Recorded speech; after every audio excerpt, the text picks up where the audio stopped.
Oh, hey. So good morning. We are making grids today on large paper. It's a really up close shot, but you're going to make a grid on this larger paper. You could also choose to use the gray paper, whatevs. So let's start. You have a nice ruler. Do you see, look at this part. Look, here's the edge of the ruler. If you look real close, let's zoom in. Can we zoom in on that? Oh, shoot. Look at the ruler zoomed in.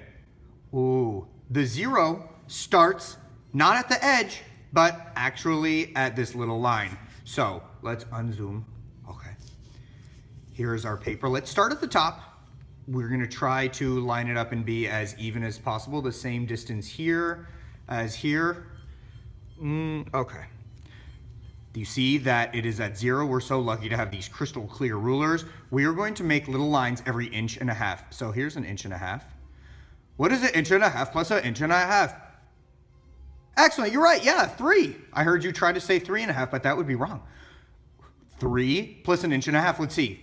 3 plus 1 is 4, and 1 more half is 4.5. Great.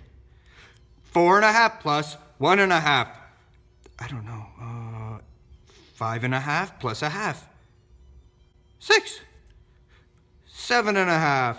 9. If you're really smart, you'll notice 3, 6, 9, 12, and then in between 9 and 12, 10.5, 13.5, 15. It's a multiple of 3. 15 plus 1.5, 16.5. And 18 is basically the end of the paper. Wow, great. Now what? Now, you go down to the bottom of your paper. Here's the bottom of the paper. You just move it up for clarity's sake. You're going to do the same thing towards the bottom of the paper. To make sure that, again, that it's the ruler is straight, we're gonna line up the bottom edge of the ruler with the bottom edge of the paper. Did you see that I lined up the 0 thing? I really did, the little line at 0. Same exact measurements. 1.5, 3, 4.5, 6, 7.5, 9. 10.5, 12, 13, yeah, 13 and 1/2, 15, 16.5, and I guess whatever. Why did you have to do it twice, Mr. Gertzel? What a waste of your time. No, that is not a waste of my time, so take a look. We want to make nice even lines. I am going to line up the ruler with this dot. Going to line it up with this dot and make sure they're both lined up with the dots at the same time. And then go from the top to the bottom. Do you see how it goes through that and it goes through that? Let's just do a little test. No, let's do it here. Let's pretend that I thought I was super cool, saving a lot of time. I'm the best, smartest person ever. I'm gonna make a straight line going down from the top. Look how nice and straight this is. Line, let's make a line. Oh, let's make another line. I'm gonna be super, yep, lined up the ruler, super straight.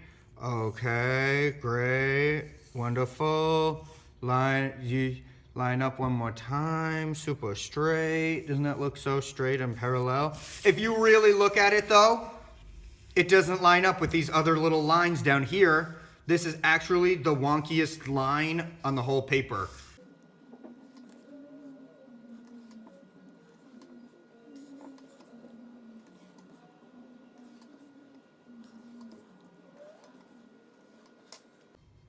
Okay, so now here's the next step of it. You have a whole bunch of vertical lines go up and down. Now you need to make the horizontals. So, same exact thing. Oh, sorry if that was loud. This time you have a lot of, straight lines. So why don't you line up your ruler with one of these straight lines? Look, oh yes, very neat. Did you see again? It's at 0. Let's do it. 1.5, 3, say it with me. 4.5, 6, 7.5, 9, 10.5, and it ends at 12 because that's perfect. God, it's like he planned it or something. So now you have all these little dots. Whoop. Let's go down to this bottom line. All right, line it up with the 0, line it up on this little line. Let's make sure our lines are drawn lightly. 3, 4.5, 6, 7.5, 9, 10.5, and there it is at 12. Same exact thing. Line it up with this little line. Line it up with this little line right here. Draw the line. Another one. Draw the line.